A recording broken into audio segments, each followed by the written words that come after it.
말씀을 위해서 기도합니다. 성령 하나님, 이 시간도 우리를 감동하여 주시고 우리에게 필요한 말씀으로 채워주시고 우리를 향한 주님의 음성 듣게 하여 주옵소서. 예수님의 이름으로 기도합니다. 아멘. 오늘 본문은 바울이 빌립보에서 복음을 전하는 가운데 일어난 일입니다. 하루는 바울과 그 일행이 기도하는 곳으로 가다가 귀신 들린 여종 하나를 만났습니다. 이 여종은 점치는 귀신 들린 사람이었습니다. 우리나라 말하면 굿하고 점치는 사람이었다는 말입니다. 이 여종이 바울과 그 일행들을 따라와서 외쳤습니다. 이 사람들은 지극히 높은 하나님의 종으로서 구원의 길을 너희에게 전하는 자다. 이 여종을 지배하고 있는 귀신이 바울과 그 일행들을 먼저 알아보고 외친 겁니다. 귀신이 그 영적인 존재이기 때문에 바울과 그 일행들을 먼저 알아본 거죠. 이 종은 진짜 점쟁이였던 겁니다. 사람의 관상을 보고 점을 치는 점쟁이가 있고, 또 토종벽에 같은 척을 보고 점치는 사람도 있고, 또 귀신 들려 점치는 사람도 있다고 합니다. 왜 옛날에 우리 어른들은 그 무당들에게 신내렸다고 그러잖아요. 점치는 귀신 들린 여종은 이런 점쟁이였던 거죠. 제가 어렸을 때 우리 이웃에도 이런 분이 있었습니다. 제 어머니도 알고 계셨던 분인데, 이분은 굿하는 데 가다가 갑자기 신내림이 있었어요. 그런데 더없이 이제 무당이 됐습니다. 자녀들 위해서 이런 일을 안 하고 싶은데 또 굿을 안 하면 몸이 아프다고, 어쩔 수 없다고 그런 이야기를 들었습니다.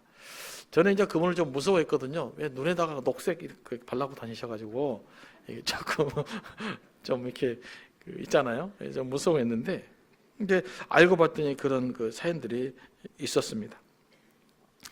점쟁이 세계도 수준이 있다고 그래요. 어깨 너머로 배운 점쟁이들은 가짜고 하수들이고, 진짜 점쟁이는 신내림이 있어야 된다는 거죠. 이렇게 신내림 때문에 점을 치는 사람이 진짜 점쟁이인데, 오늘 말씀해 보면 이 귀신 들린 여종하고 똑같은 거죠. 쉽게 말하면 이제 성경적 입장에서 보면 귀신 들린 사람입니다. 이런 사람들에게는 사람을 놀라게 하는 능력이 있습니다. 또 사람들의 과거도 잘 알아맞히기도 합니다. 그래서 이제 사람들 속죠. 너무 잘 아니까. 점치는 여종도 이런 능력이 있어서 바울의 일행을 단번에 알아본 겁니다. 이제 문제는 절제를 못한다는 거예요. 자기 말과 행동을 자기가 통제할 수 없는 거죠. 18절 말씀 보면 이 여종이 여러 날을 이렇게 외쳤습니다. 한두 번도 아니고 바울 일행이 나타날 때마다 외친 거예요. 이 사람은 지극히 높은 하나님의 종이로서 구원의 길을 너에게 전하는 자다. 이렇게 큰 소리로 외치다 보니까 이 바울이 듣기가 매우 괴로운 거예요. 오늘 말씀 보니까 쉼이 괴로웠다 이렇게 말하고 있습니다. 아마도 이 소리가 너무 커서 사도 바울이 전도하는데 방해가 되었던 것 같습니다. 그리고 귀신에 사로잡혀 있는 여종을 보는 것도 마음에 괴로웠을 겁니다. 악한 영에 매여 있는 거니까 정상적인 상태가 아니잖아요. 그러니까 정상적인 상태를 그냥 내버려 두는 것도 또 양심에 좀 부담이 있었을 거예요. 바울은 마침내 여종에게 붙어있는 귀신을 예수 그리스도 이름으로 내쫓아 버렸습니다. 바울은 자신의 능력을 보여주기 위해서 기적을 행한 것이 아닙니다. 사역에 방해가 돼서 쫓은 거예요. 그리고 이 여종을 정상적으로 돌아오게 하는 방법은 이거 말고는 없었어요. 이 사람은 지극히 높은 하나님의 종으로서 구원의 길을 너희에게 전하는 자다. 이 말 자체는 틀린 말이 아니잖아요. 맞는 말입니다. 하지만 이 말이 바울에게 전혀 도움이 안 됐던 거죠. 오히려 방해가 되었습니다. 바울을 심히 괴롭게 할 뿐이었습니다. 여러분, 그 무절제한 것은 성령의 역사가 아닙니다. 아무리 옳은 말도요, 무절제하게 말하면 잔소리가 되고 또 소음이 되고 심지어 폭력이 됩니다. 아무리 옳은 말이라도 우리 예수 믿는 사람들 입장에서 볼 때 복음에 방해되는 것은 잘못된 거예요. 어떤 세상의 이론도. 여러분, 그 구약의 율법적 교훈이 잘못된 건 별로 없잖아요. 그런데 왜 문제예요? 그 율법 때문에 예수님을 거역하고 부인했기 때문입니다. 그 율법 때문에 복음에 방해가 됐기 때문에 그래요. 그래서 이것이 잘못된 거라고 한 겁니다. 여러분, 여러분의 생각이 아무리 옳다고 해도요, 상대방을 배려하지 않고 그 상황과 맥락이 있잖아요. 그런 것을 고려하지 않고 무조건 주장하는 것은 옳지 않습니다.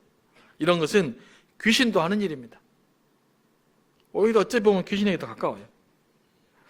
귀신 들린 요정이 아주 정확한 말을 했지만 그것은 복음에 방해되는 것이었기 때문에 바울은 결국 여종을 지배하고 있는 귀신을 쫓아내고 말았던 거죠. 자신의 신념을 막 기계처럼 이렇게 반복해서 주장하는 사람들이 있어요.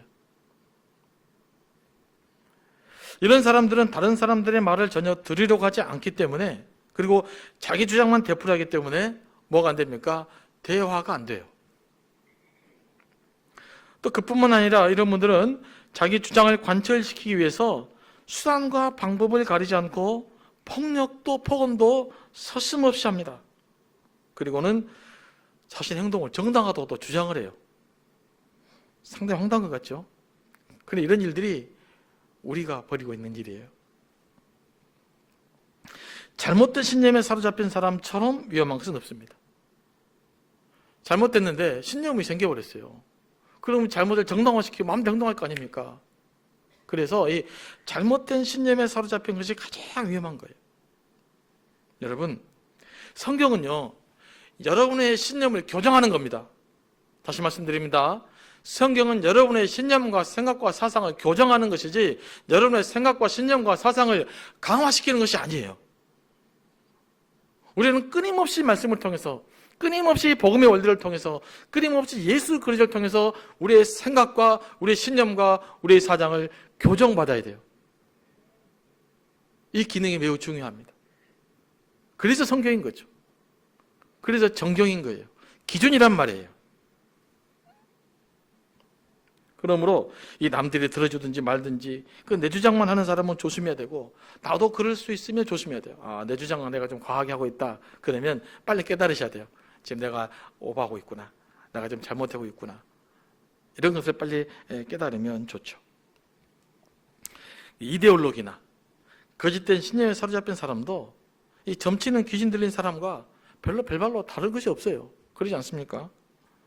이런 사람이 치유받기 위해서는 뭐가 필요합니까? 예수 그리스도의 복음이 필요합니다.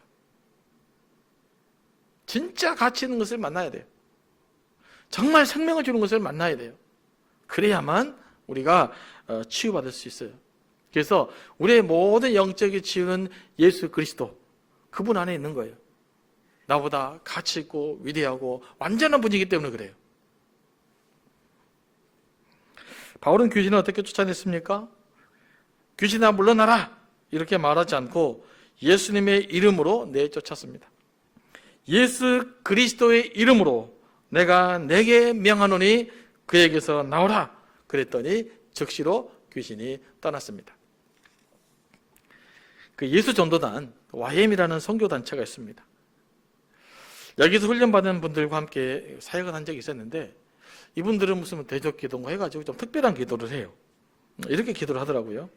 그분과 함께 기도하면서 들었던 내용인데, 내게 절망을 심어주는 영아 내가 주 예수 그리스도 이름으로 명하노니 내게서 떠날지어다. 이렇게 기도하더라고요. 또 합심 기도하는데 내게 미움을 심어주는 영아 내가 주 예수 그리스도 이름으로 명한다. 내게서 떠날지어다.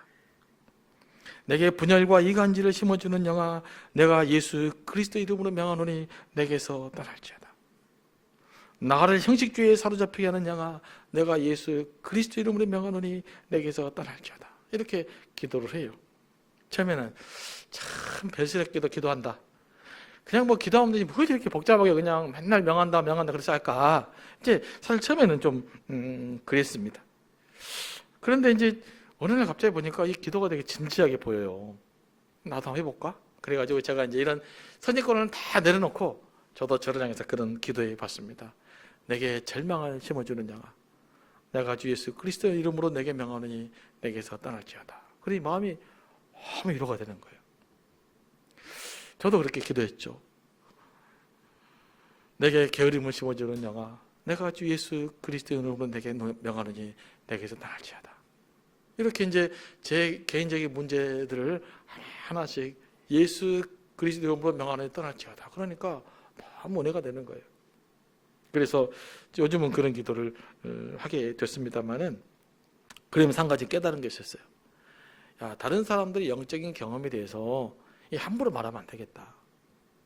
처음에 무슨 시덥지도 않는 기도를 저렇게 하냐 그랬는데 해보니까 그게 아니었단 말이죠. 그래서 기도의 지평이 조금 더 넓어진 것 같아요. 저는 뭐 누가 요즘 방언을 하거나 뭐 침묵을 하거나 통성을 하거나 큰 방해를 받지 않거든요. 이런 경험 때문에 그래요. 함부로 평가하고 함부로 판단할 수 없다는 거 말입니다. 이렇게 예수 그리스도로 기도하는 거 여러분 한번 해보시기 바랍니다. 영적인 혼동이 찾아오고 마음의 원망함이 찾아들 때, 다른 사람을 비난하고자 하는 마음이 들 때, 기도가 잘 안 될 때 한번 기도해 보시기 바랍니다.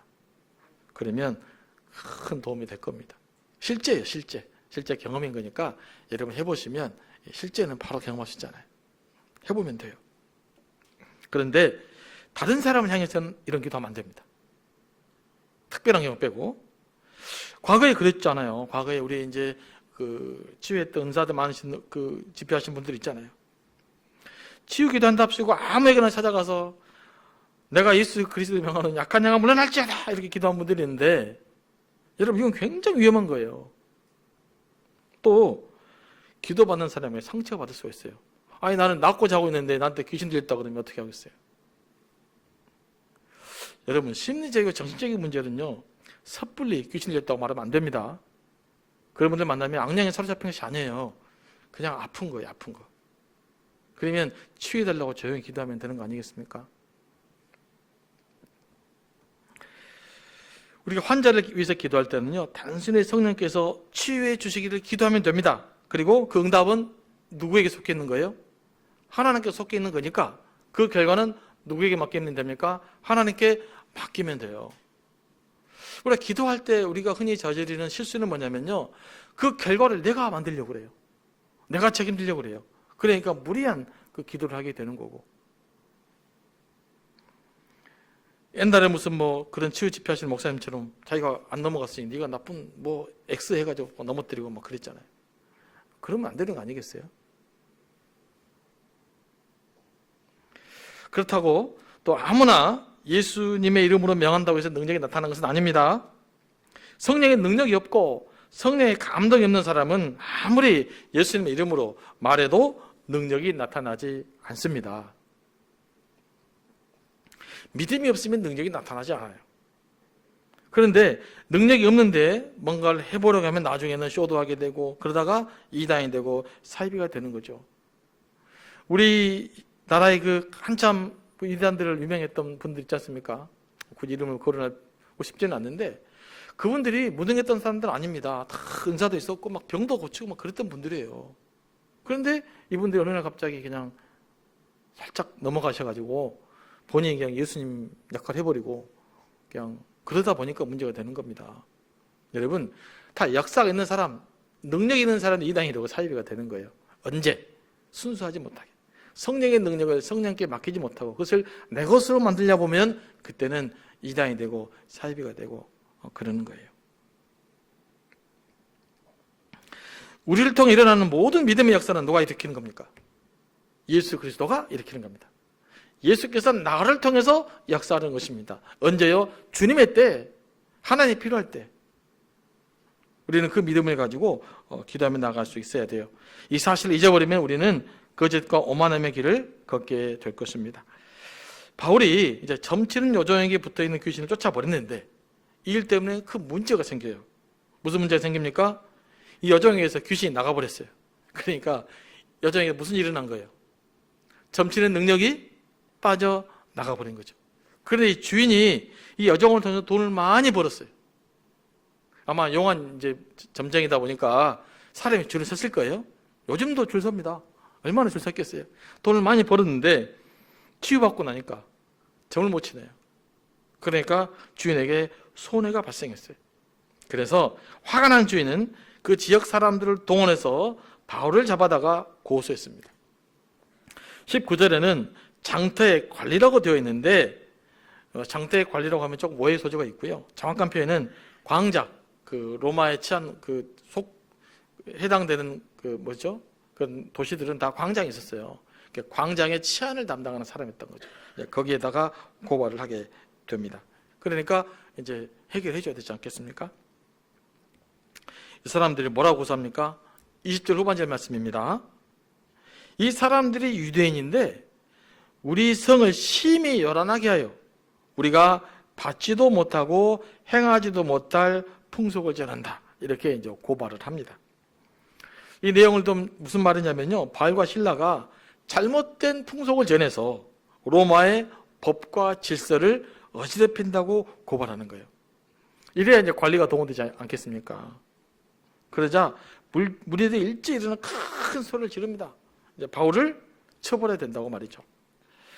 분위기가 언제와 똑같습니까? 예수님 십자가에 못 박을 때 사람들이 무리를 동원했잖아요. 그러니까 예수 십자가에 못 박으라고 막 외쳤잖아요. 그런 비슷한 흐름으로 지금 사도 바울이 몰리게 된 거죠. 그래서 이제 사도 바울을 매를 맞게 됐습니다. 이 여종의 주인은 거창한 이 대의 명분을 내세워서 바울과 실라를 고발했지만 실제로는 뭐 때문에 고발한 겁니까? 돈 문제 때문에 고발한 거예요. 돈 문제. 그런데 돈 문제 때문에 고발하려고 하니까 명분이 약하잖아요. 그죠? 뭐 돈 문제 니들이 해결해라 그럴 수도 있으니까. 그러니까 명분이 약하니까 이제 명분을 만들어요. 그러면서 무슨 명분을 만든 거예요? 로마의 풍속과 로마의 법과 질서를 바울과 실라가 지금 파괴한다는 거예요. 그럴듯한 대의 명분을 내세워서 시민들을 자극한 거죠. 이러면서 이제 자신의 원하는 뜻을, 원하는 바를 이루어낸 것입니다. 여러분, 이런 식으로 말하는 사람들이 이 당시뿐입니까? 요즘 우리 시대도 이런 사람 많잖아요. 우리도 가끔 이런 자리에 서기도 하지 않습니까? 주로 이제 정치하는 사람들이 말을 그러지 않습니까? 여러분, 정말 말씀 여러 번 드리지만 그 정치인들 말 믿으면 안 돼요. 제발 좀 믿지 마시고 정확하게 판단 좀 했으면 좋겠어요. 말로는 그럴듯하잖아요. 그런데 여러분, 속이 아주 다르잖아요. 뭐 마을 같으면 우리나라 대통령 몇 번 됐으니까 대한민국이 지금 세계 1등이 됐어야 돼요. 말로는 뭐 백성을 위한다, 뭐 민족을 위한다, 뭐 별소리 다 하지만 실제로 경험한 건 뭐예요? 다 자기들 실속 차리고 마는 거잖아요. 이분들이 자기들 손해본 일 한 거 봤습니까?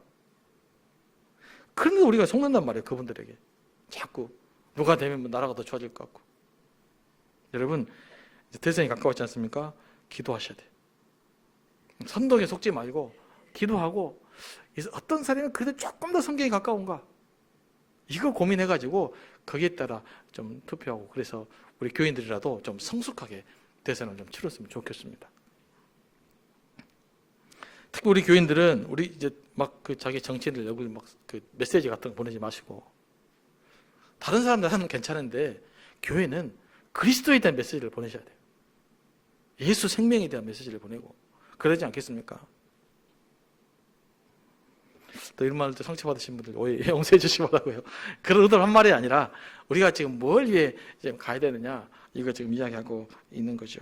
그런데 저는 요즘 이제 그런 뉴스를 들으면서 이런 생각을 해요.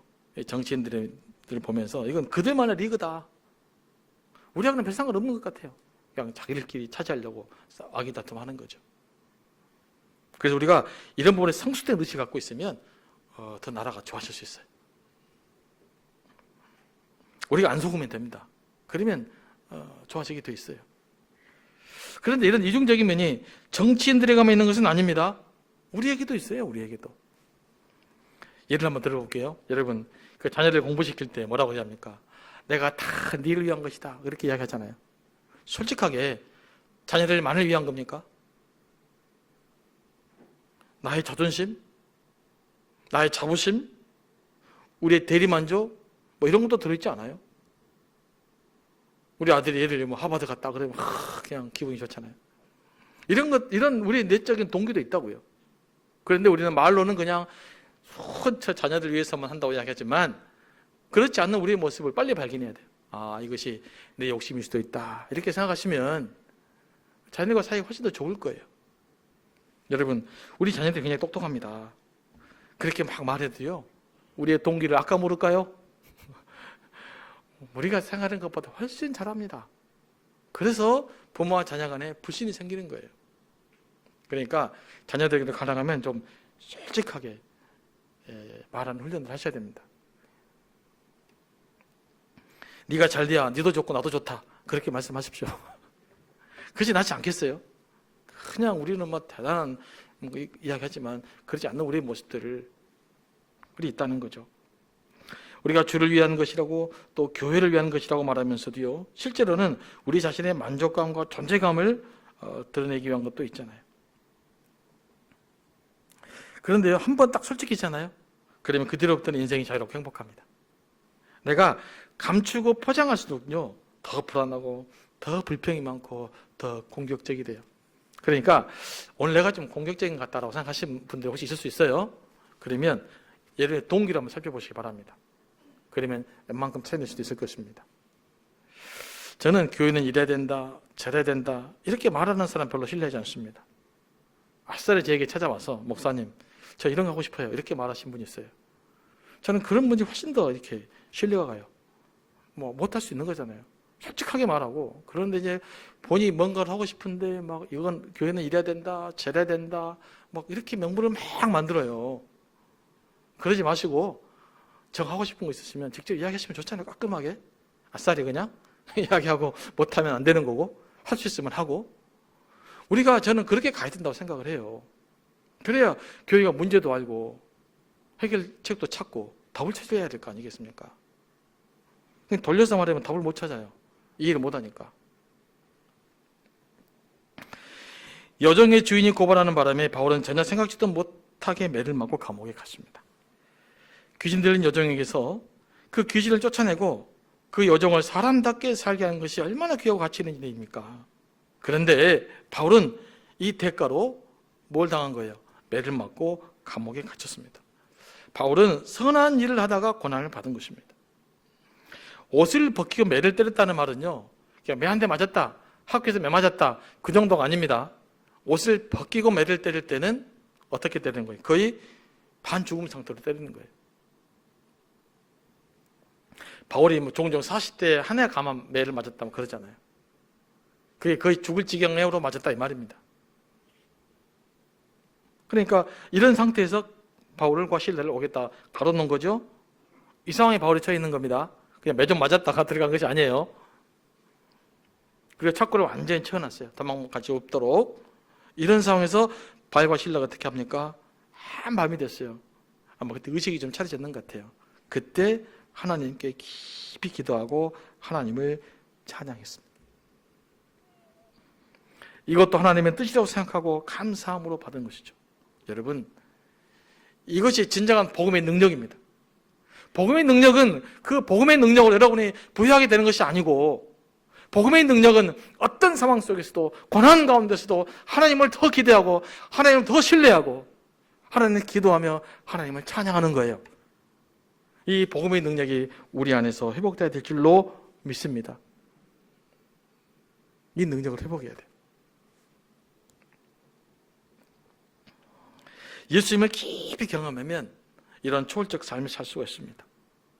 저도 이 말씀을 묵상하다 보면 나도 이런 수준에까지 이르고 싶다 이런 생각이 들어요. 여러분도 그렇죠? 안 그렇습니까? 네, 대답이 없는 거 보니까 힘든 거 싫어하는 모양인데 그러지 않아요. 어차피 예수 믿는 거라면 이런 수준에 가면 좋지 않겠어요?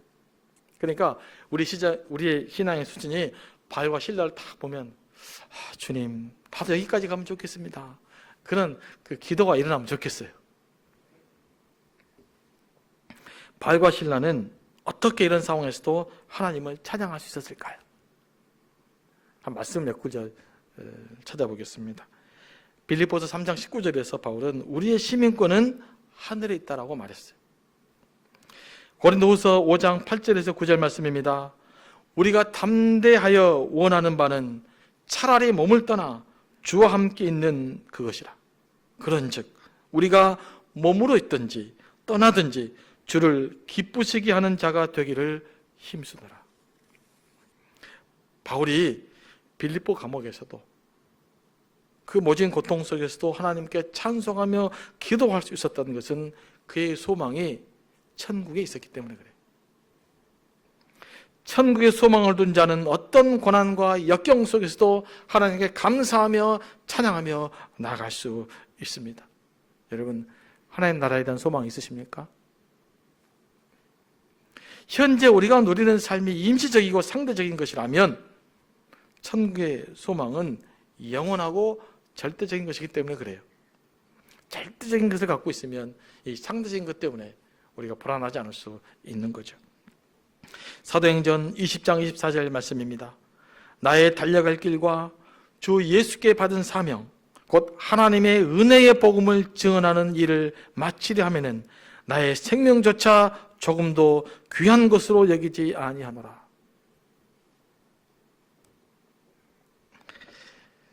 빌립보서 1장 20절 말씀입니다. 나의 간절한 기대와 소망을 따라 아무 일에든지 부끄러워하지 아니하고 지금도 전과 같이 온전히 담대하여 내가 살든지 죽든지 내 몸에서 그리스도가 존귀하게 되게 하려 하나니 이는 내가 사는 것이 그리스도니 죽는 것도 유익함이니라.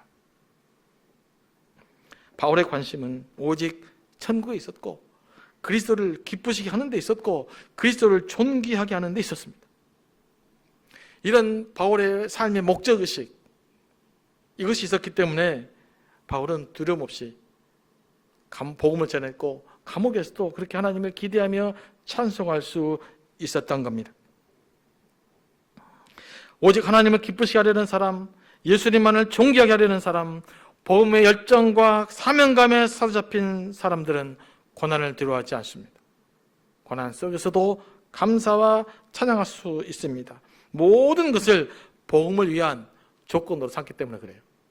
그러다 보니까 그 또한 기회인 거죠. 바울에게는 감옥 또한 기회였어요. 그래서 하나님께 감사하며 기도하며 나갈 수 있었던 것입니다. 여러분, 이런 바울과 실라의 모습이 참 감동스럽고 멋지지 않습니까? 또 늘 도전도 되죠. 오늘 우리는 돈을 따라 사는 사람, 그리고 복음을 따라 사는 바울과 실라의 모습을 살펴보았습니다. 이 점치는 여정의 주인은 돈을 따라 사는 사람들을 대표한다고 보시는데 이 사람은 비인간적이고 위선적이고 폭력적으로 살기 쉬워요. 반면에 복음을 따라 사는 바울과 실라는 어떻겠습니까? 사람의 존엄성을 지켜주는 거 아니겠어요?